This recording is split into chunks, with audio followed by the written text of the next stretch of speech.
el visitante invisible. Mateo se mudó de ciudad, ¿bien? Y comenzó a asistir a una iglesia más o menos grande y conocida. Fue constante durante un año entero. Iba allí, diezmaba, asistía a los cultos dominicales y se sentaba siempre en las primeras filas.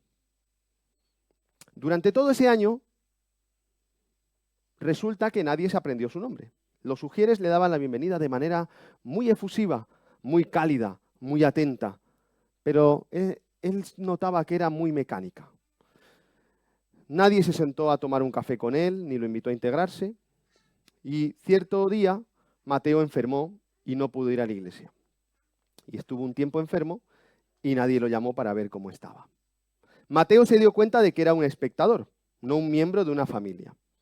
Decidió abandonar esa congregación para buscar una comunidad más pequeña donde las personas no fueran invisibles las unas para las otras. Bien, os he mandado una encuesta al grupo de la iglesia, ya la tenéis,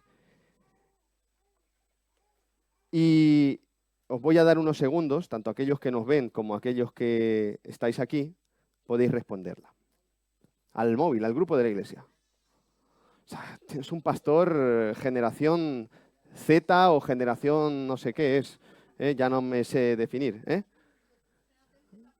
Z, ¿no? Bien, ¿lo que sintió Mateo es correcto? Primera pregunta. Mateo se sintió de una determinada manera, ¿vale? Y ahí tenéis que responder sí o no. Bien. Los que no estáis en el grupo de WhatsApp de la iglesia, me perdonáis. Y la segunda pregunta es, ¿Mateo tomó la decisión acertada? Contestad lo que vosotros penséis, no según lo que vote Pepe o Juan, porque estoy viendo aquí mucho baile de respuestas en directo, algunos que habéis votado una cosa y luego estáis votando otra. ¿Mateo tomó la decisión correcta? Ah, ¿quieres que cuente? Vale, Mateo se muda a una ciudad, empieza a asistir a una iglesia un año entero, está allí diezmando, asistiendo, un poco integrándose. Y el resumen es que un día se pone enfermo y, bueno, está un tiempo enfermo y resulta que nadie lo llama para ver cómo estaba, nadie le visita porque realmente nadie se aprendió su nombre, dice la historia. Esta historia no me la he inventado yo, está en internet. Mateo se dio cuenta de que era un espectador y no un miembro de una familia. Decidió abandonar esa congregación para buscar una comunidad más pequeña, donde las personas no fueran invisibles las unas de las otras. Y las preguntas que yo he hecho es, ¿lo que sintió Mateo es correcto? Cada uno ahí. Escucha, hay 20 votaciones aquí, me falta gente, ¿eh? No seáis... sed valientes. Mateo tomó la decisión acertada. Esa es la segunda pregunta que yo estoy haciendo. ¿Vale? Yo solo te he leído una historia que me he encontrado y que voy a utilizar como ilustración para esta predicación. No sé nada más, es que es lo que he buscado, historias que se puedan asemejar y puedan ilustrar de lo que voy a hablar yo. Vale, lo que sintió Mateo es correcto. Aplastante sí, de 21 votos, 22 votos, 23 votos, los que estáis votando ahora. ¿Lo que sintió Mateo es correcto? Sí, habéis dicho aplastante mayoría. ¿Bien? Y ha habido una persona que ha dicho que lo que sintió Mateo es incorrecto. ¿Vale? Bien. Lo que sintió Mateo es correcto. No sé si lo he trasladado bien. Quizás he sido yo el que no lo ha trasladado bien. Posible. Soy el que está aquí, por supuesto. Entonces, lo que yo he tratado de decir con esta pregunta es, Mateo siente algo, siente una emoción que con el tiempo se convierte en un sentimiento. ¿Bien? Porque se pone mal un día, pero está malo durante muchos días. ¿Bien? Lo que siente es real, es correcto, a lo mejor correcto no era la palabra, pero lo que siente es lo que está bien, lo que siente es lo que siente. Pues sí, es real, es correcto, sí, ¿vale? Yo no puedo juzgar cómo se siente. No puedo decir, oye, está fatal que te sientas así, Pepito. ¿No? ¿Bien? A lo mejor he sido yo el que no lo he trasladado bien, ¿eh? ¿Hay alguien que ha añadido una llamada?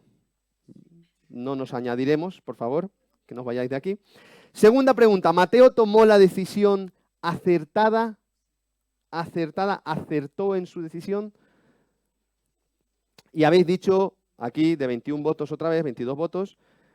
Sí, por supuesto, tomó la decisión acertada. Y 12 personas, habéis dicho 12 personas, familias, porque hay algunos que me votáis en conjunto, habéis dicho no, ¿vale? Gana el no, no tomó la decisión acertada, ¿vale? Me gustaría que aquellos que... Me gustaría que un voluntario de aquellos que habéis dicho que sí pueda exponer en 30 segundos por qué sí tomó la decisión acertada.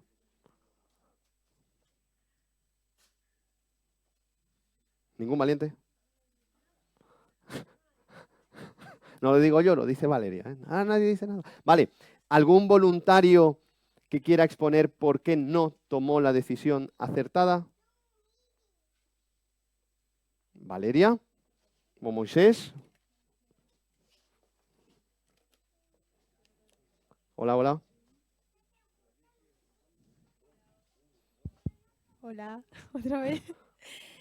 Yo creo que no, por el contexto que le he dado yo, es que él no, o sea, se siente invisible, dice nadie me ha tenido en cuenta y creo que hay como un poquillo de dolor y rencor en su corazón. Y dice, sí, pues ahora cojo y me voy. Y creo que no es como la mejor de las opciones, En tu opinión. en mi opinión. En tu opinión, que es minoritaria, que lo sepas, ¿eh? Ya lo sé, gracias. ¿Vale? Me siento atacada. O sí, o mayoritaria. ¿Tomó la decisión acertada? No, mayoritaria, perdón, mayoritaria, Arriba los mayoritaria. Me he nos. equivocado, me he equivocado. Vale, alguien que esté dispuesto a responder, porque alguien ha dicho aquí, varios habéis dicho que sí tomó la decisión acertada. Por favor, un valiente. ¿Tú votaste que...? Vale. Mira, dos jóvenes. Pues a ver, desde el punto de vista de ella, estoy de acuerdo. Pero, o sea, es verdad que, por ejemplo, lo que ha dicho ella, si te vas a un lugar, te vas a encontrar lo mismo. Por eso te he preguntado yo, ¿su comunidad sabe que está mal, que él está mal? Porque yo, ¿cómo voy a orar por alguien que esta semana le han operado, yo que sé, cualquier cosa? ¿Cómo voy a hacer eso? Pero, en el caso de que Mateo ha estado contando a su comunidad que él está mal, ha mandado mensajes por el grupo, ha avisado a sus amigos y que nadie le ha llamado, sí, vete. Pero en el caso de que nadie sabe, pues nadie va a orar por él si no sabe por lo que está pasando. En mi opinión. En tu opinión, ¿de acuerdo? Tenéis la última oportunidad y si no, avanzo. Para lo que sea. Ahí está, me ha ido, valiente. Venga, yo creo que, yo qué sé, no se lo ya habría hecho, es que depende de muchas circunstancias, pero en principio me parece que está bien, llevas un año en una iglesia y no has conseguido integrarte lo suficiente como para que faltes y nadie se entere, me parece lícito buscar una congregación en la que te sientas más cómodo y en la que puedas hacer un entorno que te sea más agradable, ¿no? Cualquiera de las dos opciones habría sido bien, tienes motivos para todo, pero yo quiero estar en una congregación donde me sienta cómoda y aceptada. Yo opino al contrario, en el sentido de que si yo he venido un año y tampoco me he integrado porque tampoco he preguntado, no he hecho el esfuerzo de puedo ser transparente si yo mismo quiero ser transparente, porque quizás yo mismo me he relegado, quizás tampoco me he acercado a la gente. Entonces, al final termino transparente. Entonces, tomo la decisión de irme, pero porque tampoco yo no me he integrado. No he hecho el esfuerzo de poder acercarme a la gente para conocer, dejarme conocer. ¿Vale? Es la opinión de Gerti, la opinión de Aida, la hemos escuchado. Vamos a abrir nuestras Biblias.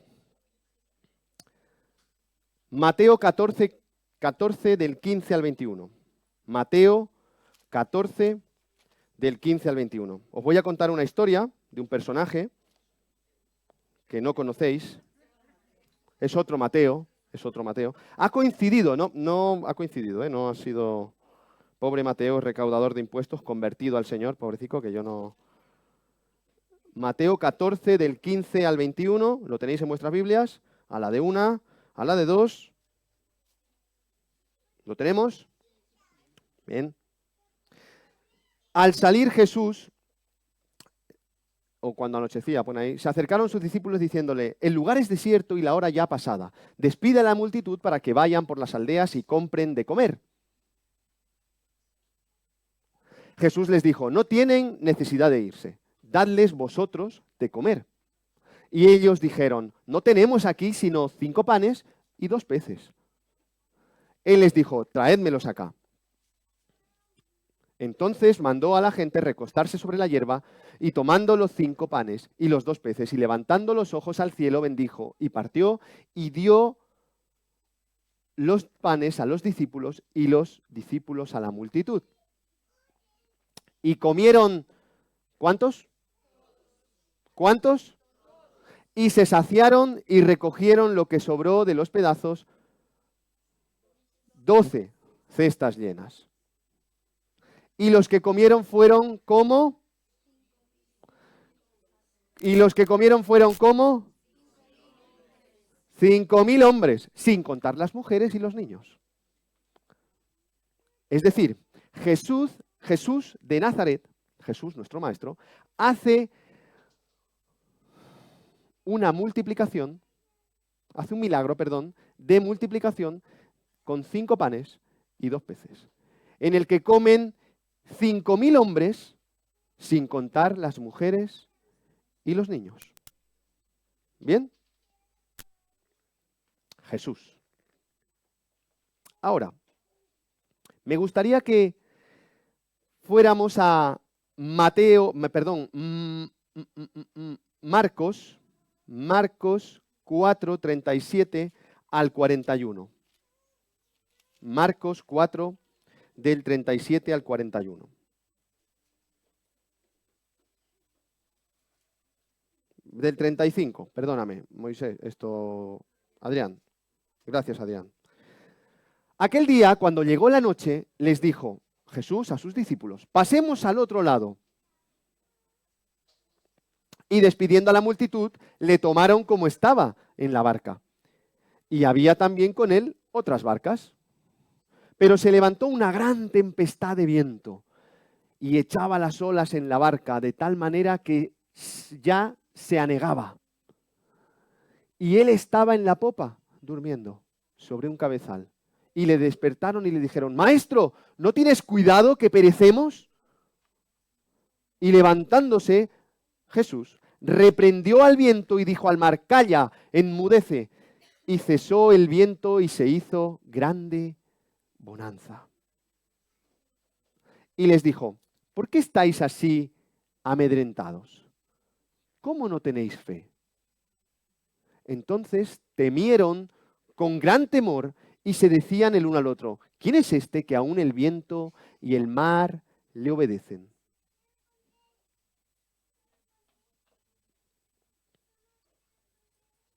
He estado investigando sobre los milagros que hizo Jesús entre sus discípulos, entre los apóstoles, y no he encontrado un milagro personal a uno de ellos, uno de sus discípulos cercanos o apóstoles que haya cogido y le haya dicho, eres ciego, ahora vas a ver. El milagro era a terceros. Pero he encontrado en esta búsqueda que hay un discípulo, un apóstol, Simón Pedro, que es el discípulo que más milagros individuales o directos experimentó junto a Jesús. Simón Pedro, es el discípulo que más milagros individuales o directo se experimentó junto a Jesús. La curación de su suegra, que la podemos leer en Lucas 4, 38 y 39. Bien, no la leáis, no hace falta que vayamos a ella. Jesús sana a la suegra de Pedro, quien estaba en una cama sufriendo de una gran fiebre. No sabemos a causa de qué, porque ya sabéis que la fiebre es a causa de algo. Algo te ocurre y por eso tienes fiebre, ¿no? La fiebre es un método de defensa, Gerti. Un síntoma, gracias. Menos mal que tenemos gente preparada aquí en enfermería y no como yo. La primera pesca milagrosa, tras una noche en Lucas 5, del 4 al 7, tras una noche entera sin pescar nada, Jesús le ordena a Pedro bogar mar adentro y echar las redes, logrando una gran captura de peces, una gran pesca, de forma que las redes se rompían. ¿Os acordáis? Sí. También en Mateo 14 podemos leer cómo cuando los discípulos ven a Jesús caminando sobre el mar, Pedro le pide ir hacia él. Y Jesús se lo permite. Y Pedro camina sobre el agua de una forma milagrosa. Hasta que flaquea su fe y mira al suelo, ¿no? ¿Os acordáis? Y entonces empieza a hundirse y Jesús los rescata.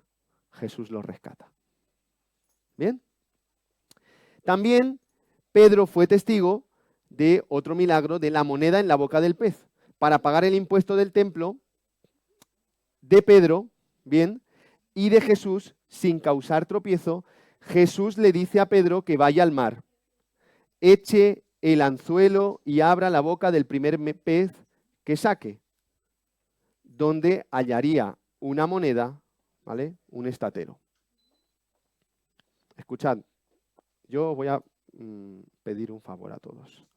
Por favor, intentad no moveros en la predicación, ¿vale? No lo digo por Heidi, que es nuestra visita, moveos para cosas urgentes y extraordinarias, porque distraéis al predicador.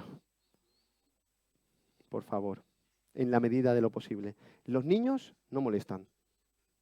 Son los adultos los que sabemos controlar nuestras necesidades y dominarlas. Los niños son niños. Los que habéis estudiado un poquito el cerebro de los niños, sabéis que los niños actúan con la parte más primitiva del cerebro. Es normal que un niño llore, que grite, que de repente pida un juguete o pida comer. Es natural. Pero los adultos ya se presupone cierta madurez. Vale, gracias. Y perdonad. Pedro también está presente en una pesca milagrosa después de la resurrección de Jesús. ¿Bien? No voy a entretenerme y a deciros dónde está el tema, el texto. Y me gustaría que me digáis qué ocurrió con Pedro. ¿Qué ocurrió con Pedro? Si ponéis el aire, ¿no? Imagino, el aire, no la calefacción. ¿Qué ocurrió con Pedro cuando Jesús fue a orar a Getsemaní? Se durmió. Amén. ¿Cuántas veces se durmió Pedro? 3 veces. Una vez arrestan a Jesús, o están arrestándole, ¿qué hace Pedro? Cortar la oreja a Malco. Y Pedro presencia otro milagro que es, Pedro, la que estás liando, macho. Y le repone la oreja, ¿no? Le pega la oreja, le sana la oreja, le cose la oreja, no lo sé, pero hizo un milagro el Señor, la oreja estaba en el suelo y el Señor hace un milagro y Malco tiene su oreja totalmente restaurada. Una vez Jesús es arrestado, ¿qué ocurre con Pedro y todos los discípulos que han presenciado todos estos milagros? Pedro le niega 3 veces, pero los discípulos desaparecen. Y Jesús, lo hemos verbalizado aquí todos, Jesús le da de comer a todos.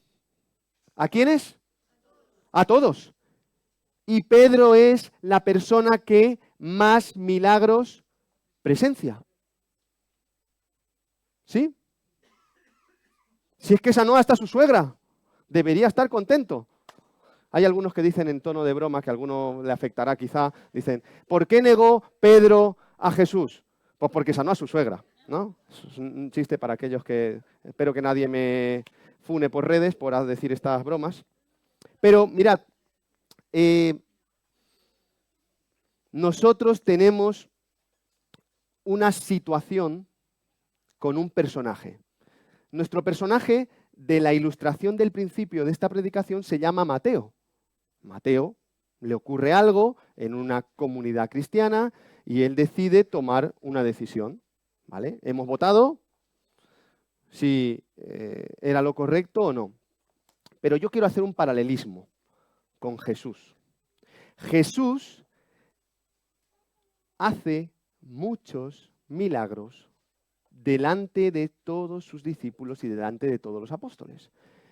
Pedro es quien más milagros presencia, quien más milagros ve de forma directa junto a Jesús. Y no quiero centrarme en Pedro solamente y exclusivamente. Me quiero centrar en todos. Porque me podéis decir cuando estaban azotando a Jesús, ¿quién estaba con él? ¿Había algún discípulo cercano o uno de los 12 que estuviera cerca de Jesús? Jesús estaba con ellos durante 3 años, estuvo con ellos durante 3 años, aproximadamente 3 años y medio, dicen los eruditos, enseñándoles, estuvo con ellos comiendo, estuvo con ellos seguramente secándoles las lágrimas, estuvo enseñándoles a orar, estuvo, bueno, enseñándoles humildad también, porque hubo un momento en el que había uno detrás de ellos, ¿no? Este Jesús, el hijo de David, este Jesús, y ya se hartaron los discípulos y dijeron, Señor, ¿quieres que pidamos fuego del cielo para que lo consuma? Y les dijo Jesús, mirad, vosotros no sabéis de qué espíritu sois. Vosotros no sabéis quién es vuestro Dios. Vuestro Dios es vuestra carne. Vuestro Dios no es el Espíritu Santo del Altísimo. Jesús tuvo mucha paciencia con ellos. Los amó. Y de tal manera los amó que se entregó por ellos. Y por nosotros. ¿Pero qué hicieron los discípulos? ¿Le negaron? Porque Pedro, tenemos el testimonio de que Pedro le negó verbalmente 3 veces, pero los demás desaparecieron. Desaparecieron. Desaparecieron. ¿Vosotros podéis decirme, por favor, cómo creéis que se sentía Jesús? ¿Despreciado? ¿Triste? ¿Solo? ¿Abandonado?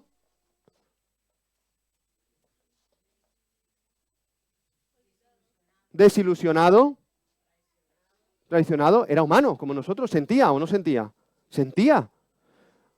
Os recuerdo que es una herejía decir que Jesús no era humano, ¿eh? Jesús era 100% humano, 100% hijo de Dios. Y Jesús sintió la ansiedad más grande que puede sentir una persona. El agobio más grande que puede sufrir una persona, que es saber que te vas a enfrentar a la muerte, saber que delante tienes la muerte y no hacer nada, porque te lo ha mandado tu Padre, por amor a la humanidad.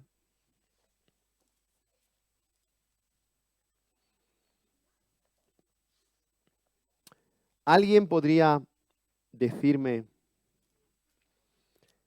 qué palabras, una vez Jesús muere a los pies de la cruz?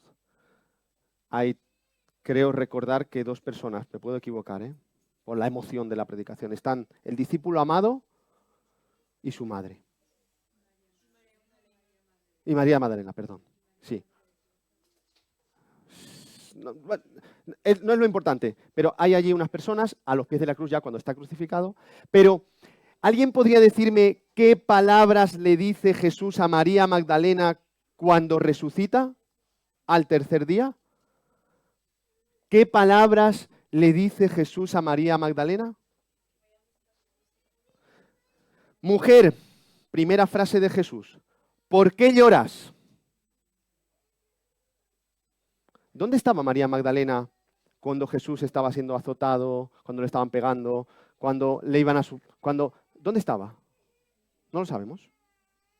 Cuando lo estaba azotando, no, no. Mirad, las primeras palabras que le dice a las otras mujeres en otro texto bíblico, en Mateo 28, del 8 al 10, les dice, salve, que traducido es, alégrense, alégrense. Las primeras palabras que le dice a los dos discípulos en el camino de Emaús, en Lucas 24, del 13 al 35, les dice, ¿qué pláticas son estas o qué charla es esta que tenéis entre vosotros mientras camináis? ¿Y por qué estáis tristes? 2 veces Jesús dice, ¿por qué lloras? ¿Por qué estás triste? Y una vez dice, alégrense. ¿No os choca esto? ¿No te choca esto? ¿Por qué te choca, Delia?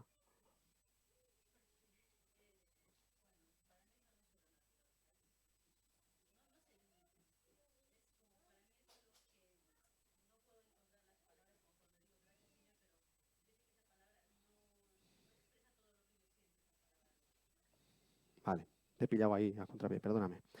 Mirad, Jesús ha estado 3 años con un grupo de personas. Jesús les ha enseñado, Jesús les ha amado, ha hecho milagros, innumerables milagros delante de ellos.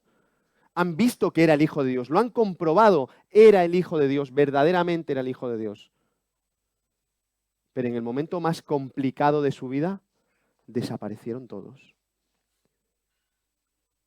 Nosotros tenemos testimonio bíblico de que Jesús, en el momento en el que muere, va y se queja al Padre. Le dice, Señor, o papá, Padre, fíjate que mis hermanos no estuvieron allí cuando me estaban azotando. Fíjate que solo había 3 a los pies de la cruz. Fíjate que es que de verdad no vino ninguno a curarme las heridas o a darme ánimo, aunque sea desde la 4ª fila. Hizo eso Jesús, ¿verdad? ¿Qué hizo Jesús? Jesús, el testimonio bíblico que tenemos, lo que hizo es la primera frase, además que lo he buscado. Mujer, ¿por qué lloras? Juan 20:15, Adrián. Juan 20:15. Mujer, ¿por qué lloras? ¿A quién buscas? Jesús, que es el que está dolorido, al que han abandonado, el que se puede sentir triste, el que puede reclamar algo y tiene motivos para hacerlo, Jesús pregunta a los que le han abandonado, ¿por qué lloras?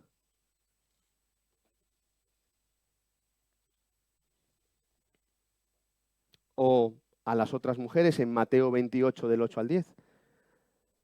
Salve, que es traducido es, alégrense, alégrense.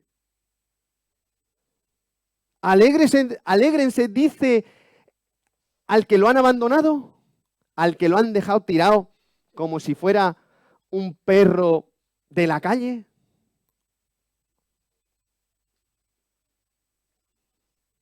Como si fuera un trapo sucio. Jesús se preocupa cuando se junta con los 2 discípulos que están en el camino de Emaús. En Lucas 24:17 y les dice, ¿qué pláticas son estas que tenéis entre vosotros mientras camináis? ¿Y por qué estáis tristes?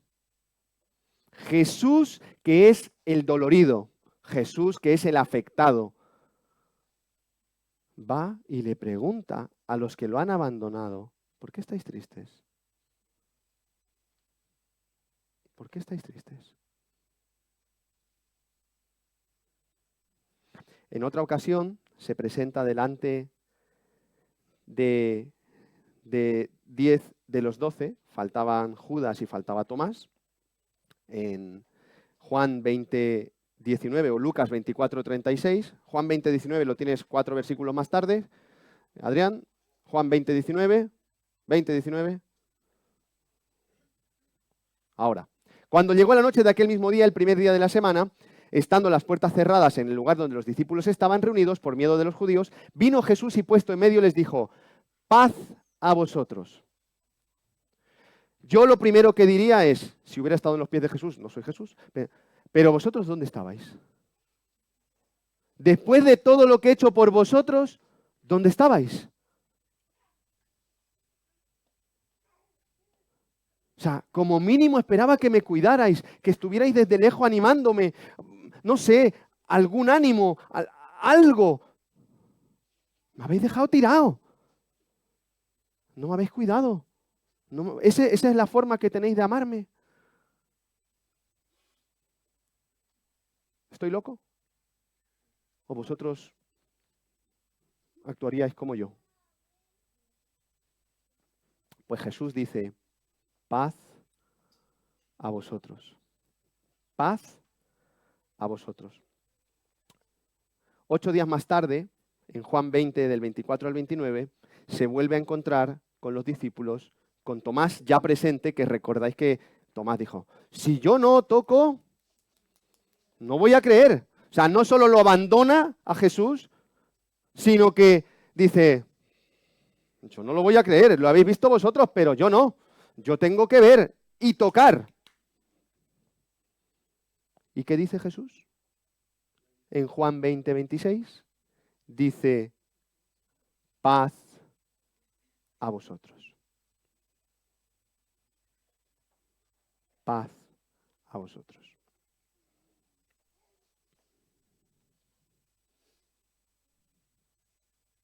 Hemos respondido.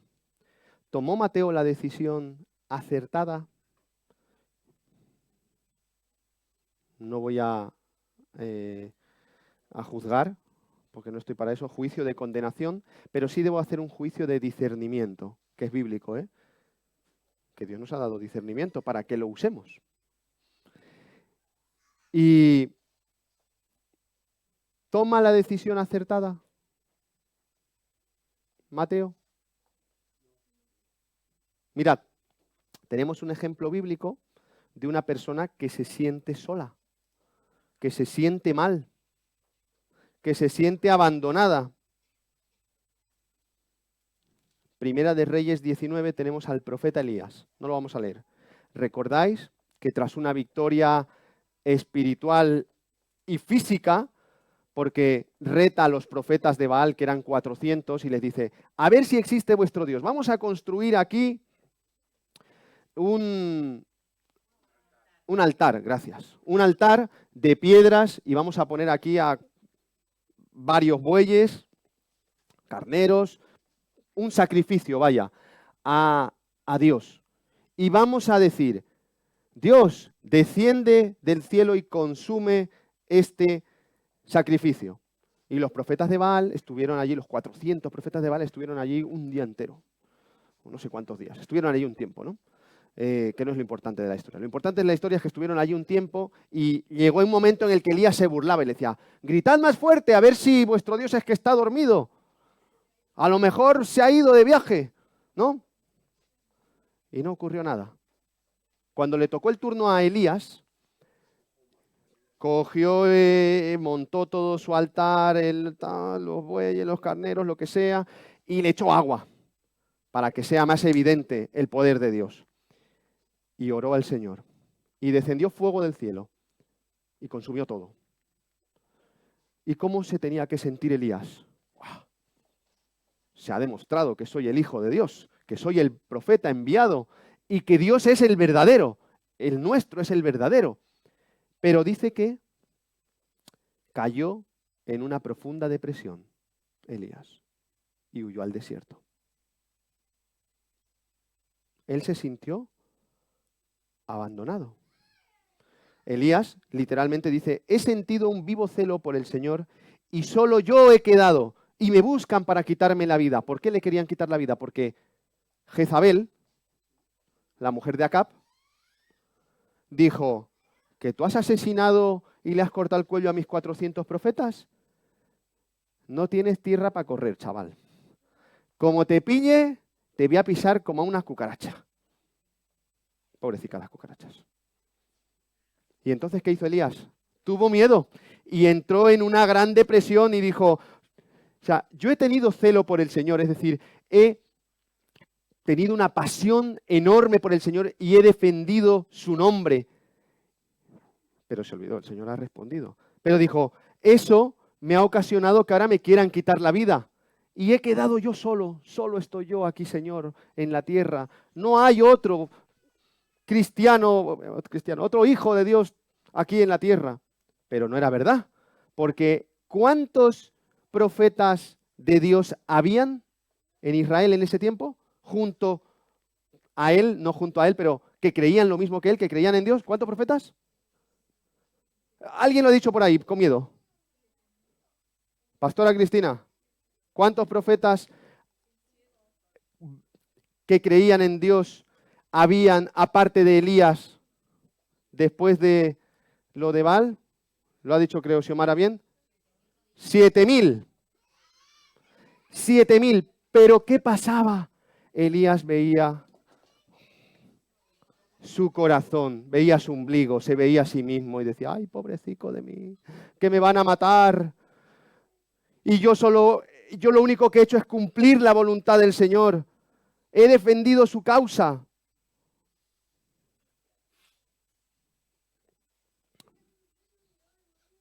Volvemos a nuestro Mateo de la historia. ¿Mateo tomó la decisión acertada? En su opinión, sí. En su opinión, él tomó la decisión acertada.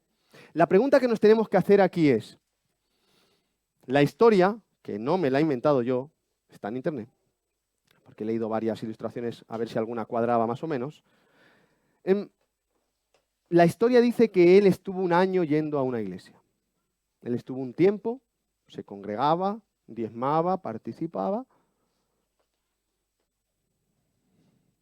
pero que nadie se aprendió su nombre, dice la historia.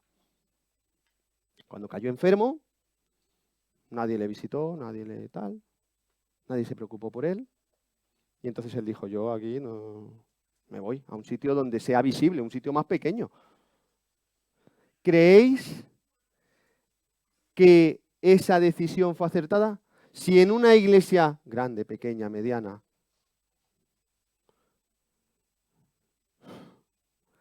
tú no te has integrado, ¿cómo esperas que los demás se integren en ti?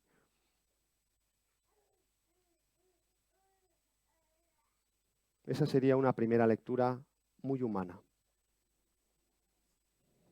Humanista, ¿no? Yo voy a un sitio y si me integro verdaderamente, si yo me pongo malo y nadie se preocupa de mí, pues hombre, tendré que valorar, perdón, micrófono, tendré que valorar si estoy en el lugar adecuado y allí hay cristianos de verdad. Si yo me he integrado de verdad. Pero haciendo una lectura ya no humanista, sino cristiana, Jesús tenía todo el derecho para ir y buscarse otros discípulos. Presentarse en el templo, por ejemplo, con los fariseos y decirles, tachán, aquí estoy yo.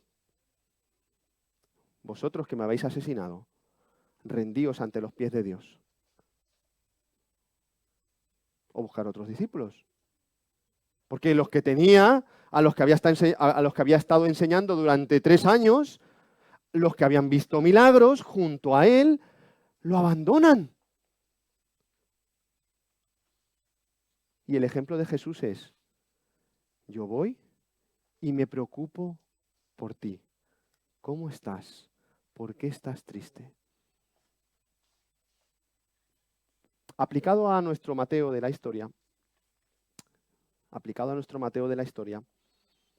podríamos decirle, Mateo, en la medida en la que tú te preocupes por tus hermanos se van a preocupar por ti. Lo repito, Mateo, en la medida en la que tú te impliques en la vida de tus hermanos se preocuparán por ti. Y si no se preocupan, pues tengo que seguir el ejemplo de Jesús, porque digo, seguir amándole, porque digo que soy cristiano, que soy hijo de Dios, que soy seguidor de Jesús, que Él es mi ejemplo, que yo soy su imitador. Hermanos, si esperáis de verdad que los demás os amen como vosotros les amáis, si esperáis de los demás que los demás os correspondan como vosotros lo hacéis,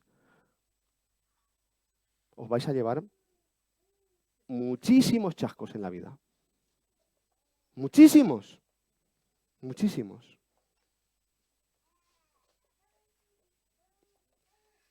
En algunas ocasiones o en muchas, los demás no están dispuestos a hacer lo que tú haces por ellos.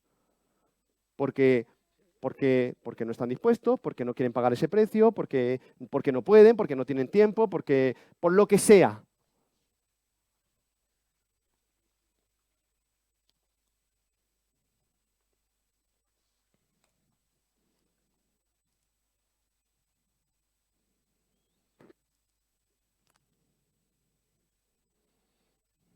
Ayer tuvimos una larguísima reunión de consejo de 5 o 6 horas. Y mi esposa y yo teníamos planificada una cena matrimonial y teníamos a una amiga que se iba a quedar con los niños. Pero como terminamos tan tarde, dijimos, mañana tenemos culto, alabanza por la mañana, y hay que estar allá a las 10:30, como muy tarde, 3 niños. Nada, nos quedamos en casa. Cenamos rápidamente y nos vamos a dormir. Pero contra todo pronóstico, tuvimos que hacer una tarea pastoral con nuestra amiga. Tenemos una amiga muy amada, que como Mateo, casualmente, sufrió una enfermedad hace 1 año y medio o así, 2 años, un tiempo. Y resulta que ni el pastor, bueno, en su iglesia hay varios pastores, 2 pastores, ni ningún hermano le visitó cuando ella estuvo hospitalizada durante varios días, incluso creo que semanas. Y cuando estuvo en su casa tampoco. Y ella está tan dolida. ¿Y sabéis qué es lo humano que sale? ¿Sabéis qué es lo humano? Decirle, vente a mi iglesia, vente a mi iglesia. Allí te vamos a querer muchísimo. Allí somos buenísimos. Allí cuidamos a todo el mundo. Somos perfectos. Esta es una historia real, no me estoy inventando. Real. Allí nos preocupamos por todo el mundo, desde el más pequeño hasta el más grande. Y yo hacía una reflexión personal anoche. Y además un trabajo de amigo y pastoral. Decía, mira,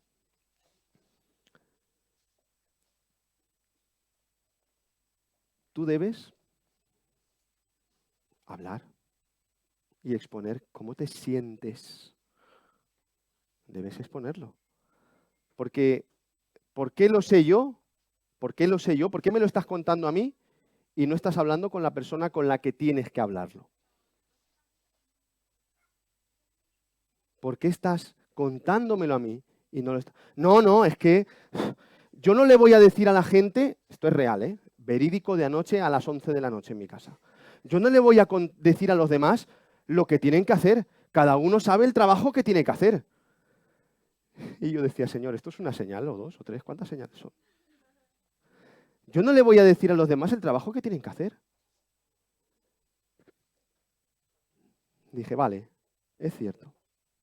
A lo mejor no les tienes que decir el trabajo que tienen que hacer. Pero a lo mejor necesitan saber cómo te sientes para o pedirte perdón o para decirte, apáñate la vida, o a lo mejor no lo sabían, o digo, no lo sé. Digo, pero es bueno que tú saques de tu corazón eso que hay allí. Y aunque no te pidan perdón, les perdones. Porque en tu cuerpo ocurren cosas fisiológicamente. Ahora nuestra hermana Mariela está estudiando psicología. Cuando tú te enfadas por algo, cuando tú empiezas a hacer empiezas en tu cuerpo a ocurrir cosas en tu mente hacia una persona, tu cuerpo por dentro fisiológicamente se inflama. Es decir, engordas cuando te enfadas con alguien y le guardas rencor u odio. ¿Queréis engordar? Pues entonces enfadaros con la gente.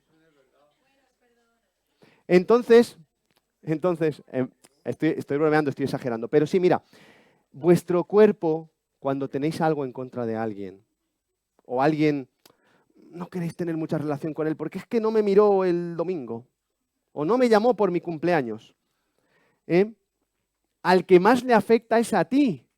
Por eso dice Jesús, que no se ponga el sol sobre vuestro enojo. Lo dice Jesús, no lo digo yo. Jesús. Hermanos,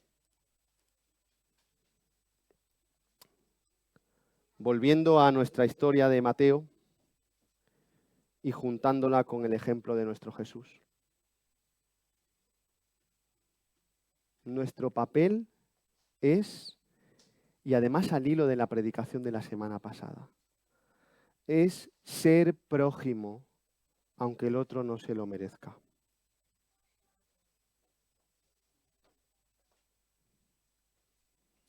¿Es posible que yo no merezca que vosotros seáis mi prójimo?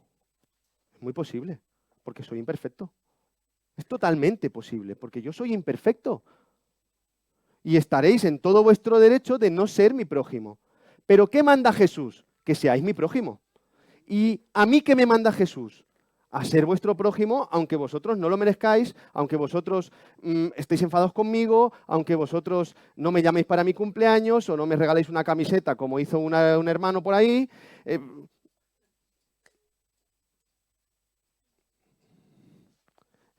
Hermanos, ¿podéis, por favor, levantar la mano aquellos que en los 8 meses que estuve sin trabajo me llamasteis y me invitasteis a un café para preguntarme cómo estaba?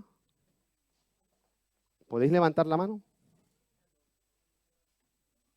Es decir, hay un aplastante no contra 3. ¿Me he enfadado yo con vosotros? No, ni lo voy a hacer. La primera semana de enero, sabéis que me fui a Valencia, ¿verdad? Y había aquí una mujer, vuestra pastora, con 3 niños, no uno, 1, 2 y 3, toda una semana sola, desde por la mañana para dejarles en el colegio hasta por la tarde para dejarles en extraescolares, que tienen, ¿sabéis? Más el culto del jueves, que hay culto de oración y tal. De todo eso se encargó ella porque yo no pude estar. ¿Podéis levantar la mano a aquellos que la llamasteis? ¿O le dijisteis, oye, ¿te ayudo en algo esta semana? Ninguno. Hermanos, todos fallamos muchas veces. Y debemos hacer como Jesús. Amar, perdonar y tener mucha más misericordia que juzgar o que guardar cosas en nuestro corazón. Y es correcto, es real que tú sientas cosas cuando te ocurre algo con un hermano o con una hermana. Es natural, somos humanos y sentimos. Ahora, no es pecado enfadarte con alguien.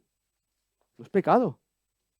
Jesús se enfadó y sacó un látigo y tiró las mesas en el templo, porque allí estaban negociando.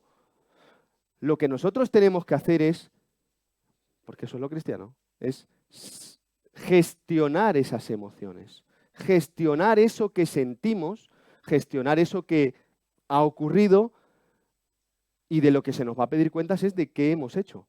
Si yo con mis emociones, el ejemplo de Mateo, ¿vale? Y el ejemplo de mi amiga, es, oye, Mateo, ¿con cuántas personas has hablado de este tema? ¿Por qué no has ido a Pepe, que no te visitó? O mi amiga, oye, ¿por qué estás hablando conmigo este tema? y no lo hablas con quien tienes que hablarlo. No soy capaz. Escríbele una carta. Ha sido mi recomendación. Escríbele una carta. Pero háblalo. Expón cómo te sientes. Y perdona. Y perdona.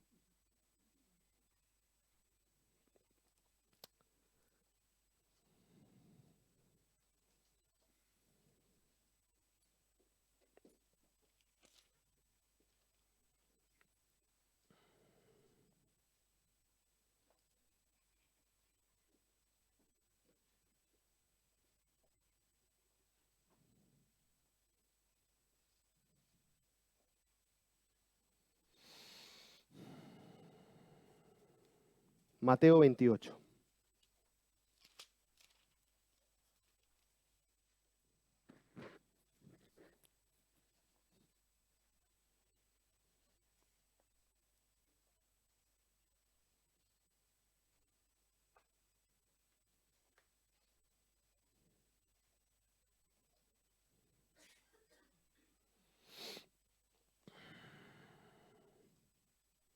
Mateo 28 del 16 al 20. Dice, los 11 discípulos fueron a Galilea, al monte donde Jesús les había ordenado. Cuando lo vieron, lo adoraron, aunque algunos dudaban. Jesús se acercó y les dijo, toda potestad me es dada en el cielo y en la tierra. Por tanto, id y haced. Por tanto, id y haced discípulos a todas las naciones, bautizándolos en el nombre del Padre, del Hijo y del Espíritu Santo, y enseñándoles a guardar todas las cosas que os he mandado. Sabed que yo estoy vosotros todos los días hasta el fin del mundo. ¿Sabéis por qué me centro más en mí, yo? ¿Sabéis por qué le ocurre esto a Mateo en esta historia? Y con esto concluyo. Porque Mateo estaba centrado en sí mismo. ¿Qué le mandó Jesús a Mateo? Que hiciera discípulos. En la historia que tenemos, no se nos describe a un Mateo hacer discípulos, se nos describe a un Mateo que asista a una congregación. Se nos describe a un Mateo que diezma. Se nos describe a un Mateo que asiste. Pero no se nos describe a un discípulo de Jesús, a un seguidor de Jesús, a un imitador de Jesús que está haciendo lo que le ha dicho su maestro. Cuando yo me centro en mí, solo pienso en mí. Cuando tú te centres, y esto ya es tip psicológico que coincide con la palabra de Dios. Cuando tú te centras en los demás, en preguntarle como hizo Jesús a otros, ¿por qué estás triste? Alégrate. ¿Qué os pasa? ¿Qué son estas pláticas que tenéis entre vosotros? Cuando tú te centras en los demás, no das lugar al enemigo, no das lugar a eso que es natural que a veces aparezca en nuestro corazón. Porque somos humanos y sentimos. Centrémonos, hermanos, en lo que Dios nos pide. Céntrate en lo que Dios te está pidiendo. Céntrate en trabajar en la obra del Señor. Céntrate en trabajar en ti, en aquello que Dios quiere que cambies de tu vida. Céntrate en hacer un devocional diario. Céntrate tú en llamar a los hermanos, en preguntarles, en mandarles un mensaje. No para murmurar, les llamas para preguntarles cómo estás, para orar con ellos. Y si alguno te quiere contar alguna historia, le dices, mira, yo estoy para orar por ti, para hablar contigo, para que edifiquemos la iglesia. Porque hoy hemos aprendido en la escuela dominical, todo me es lícito, todo me está permitido. Tú puedes hablar por los codos, pero no todo conviene a tu familia, de la fe, a tu iglesia. No todo conviene, porque hay cosas que hacen daño. A tu corazón principalmente, a tu corazón, al tuyo. Y sobre toda cosa guardada, guarda tu corazón. Guárdalo. Que el Señor nos bendiga, hermanos.